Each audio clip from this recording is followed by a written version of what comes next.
Well, hey fans, welcome to another South by Southwest review, and today we're talking about The Greatest Hits.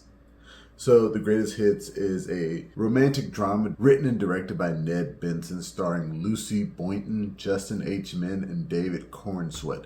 And the story follows this girl named Harriet, who, when she listens to certain songs, she is transported into the past where she gets to relive experiences with her now deceased boyfriend. And basically, when this happens to her, she tries her best to put them in a situation to where he does not die and she can still be with him in the present. I love time travel.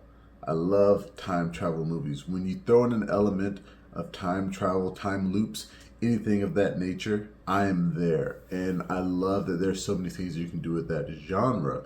And of course, a love story, a romance, is a great way to do it. It is not something that is new. It has been done before, but like I said, I love time travel and I'm always going to be there as long as the rules are sound. And to be honest, with the whole multiverse stuff going on now, the rules don't really have to be sound.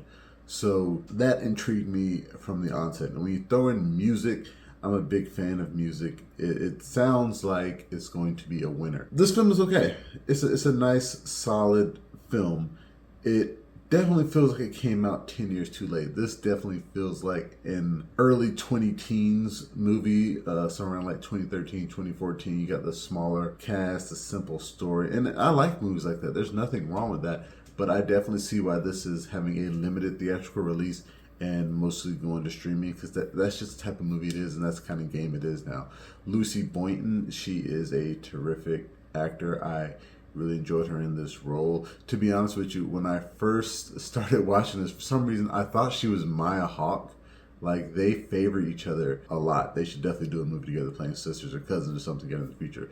But she's great. She's the lead of the film. She gives a very emotionally heavy performance, and I really just enjoyed watching her. Justin H. Min, his role is not that big, but he also gives, a great emotional performance, even if it is to a smaller degree.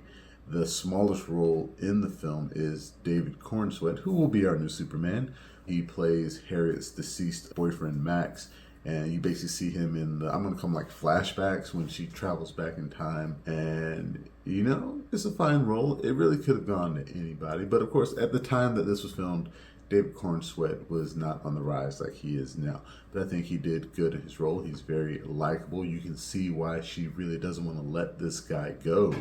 And in those small scenes, Corenswet really shows you why Max is such a great boyfriend. There are also some scenes where you kind of feel like, at least I felt like, maybe he isn't the guy for her by the way he is kind of ignoring what she's telling him to do. But then again, she's claiming to be from the future and trying to save his life. Of course, he thinks something's up with her and that he's fine. I think Ned Benson did a fine job writing and directing this. It is this isn't his first directorial feature, but he does not have like a lot of films under his belt. But I think he's going places, especially if you can come up with a nice love story like this. I think he actually wrote on Black Widow.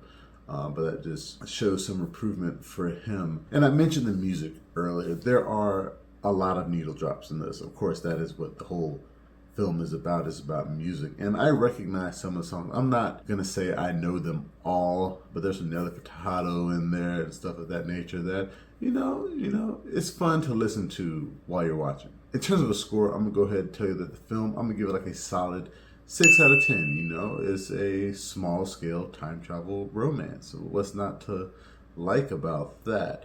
So I'm going to get into some quick spoilers here. So I gave the film a score. If you want to dip, go ahead and dip.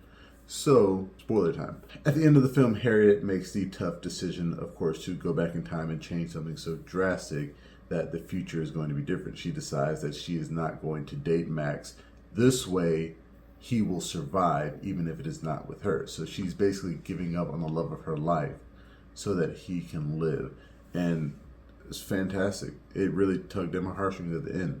Anytime the hero, or heroine in this case, makes the ultimate sacrifice, that is a great story. That is what life is. You don't always get what you want, and that is a great lesson. And of course, in terms of time travel, this has been done many times. One of my favorite versions of this was in The Butterfly Effect with Ashton Kutcher. Of course, he ends up at the end realizing no matter what he does, it doesn't matter. He goes back in time and decides not to be with the love of his life in that movie. And yeah, it's a good one. So I think it's having, like I said, a limited theatrical run now. It is going to be on Hulu and I guess technically Disney Plus now on April 12th. So check it out there. I'd like to thank you guys again for joining me for this review. Remember, you can watch the full review on YouTube and the website, flipfrogllc.com/flicksfrog. Remember, you can find us on Facebook, Instagram, Twitter, and Reddit. And please, pretty please, make sure you like, share, and subscribe. And until next time, I'll be seeing you.